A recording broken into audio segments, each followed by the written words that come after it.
আজ বানিয়ে নিয়েছিলাম পটল চিংড়ি। পটল চিংড়ি বানানোর জন্য চিংড়ি মাছগুলো ভালো করে ভেজে নিয়েছি, আর এখানে পটলগুলোও অল্প আছে খুব ভালো করে ভেজে নিয়েছি। আলুগুলো সেদ্ধ করে ভেজে নিয়েছি। আর এখানে মশলা হিসাবে আমি ব্যবহার করেছি পেঁয়াজ, অল্প একটু রসুন, আদা বাটা, জিরে বাটা, আর শুকনো লঙ্কা আর টমেটো। এখানে আমি দিয়ে দিয়েছি তেল গরম করে কড়াইতে তেজপাতা আর জিরে, আর অল্প কয়েকটা কুচি টমেটোমের। আর টমেটো কিন্তু আমি এখানে বাটা মশলাতেও দিয়েছি, দিয়ে দিলাম বাটা মশলাটা।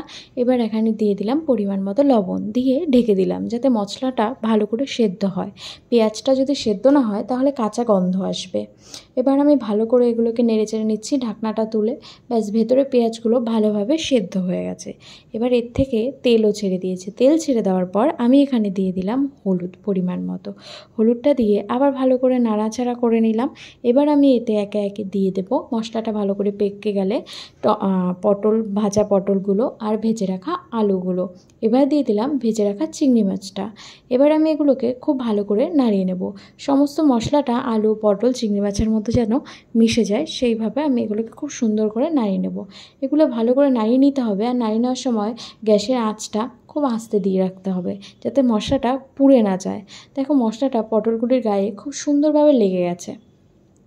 আমি তাও এগুলোকে অল্প আঁচে বেশ ভালো করে নাড়াচাড়া করে নিয়েছি। দেখো, মশলাটা ভালো করে সবজিগুলোর গায়ে কিন্তু লেগে গেছে।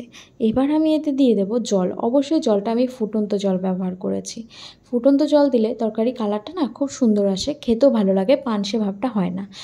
চেখে দেখলাম লবণটা কম হয়েছে, তাই আমি আরও একটু লবণ দিয়ে দিলাম। এবার আমি এটাকে ঢাকা দিয়ে দিলাম। ঢাকনা খোলার পরে এটার অবস্থা দেখো, মশলাগুলি সমস্ত গায়ে লেগে গেছে, জলটা অনেকটা টেনে এসেছে। দিয়ে দিলাম সামান্য পরিমাণে চিনি। চিনিটা চাইলে ব্যবহার করা যায়, না চাইলে না। এবার আমি দিয়ে দিলাম গরম মশলা। গরম মশলাটা কোন কোম্পানি তোমরা দেখেই নিয়েছো বা দেখে বুঝতে পারছো। আর এখানে দেখো, সমস্ত মশলা দেওয়ার পরে শেষ সময় তরকারিটার অবস্থা। আর এখানে রেডি আমার পটল চিংড়ি। তোমরা কে কে কেমনভাবে পটল চিংড়ি বানাও জানিও। এখানে কিন্তু পেঁয়াজ রসুন ছাড়াও পটল চিংড়ি বানানো যায়। কেউ নিরামিষ বানায়, কেউ পেঁয়াজ রসুন দিয়ে বানায়।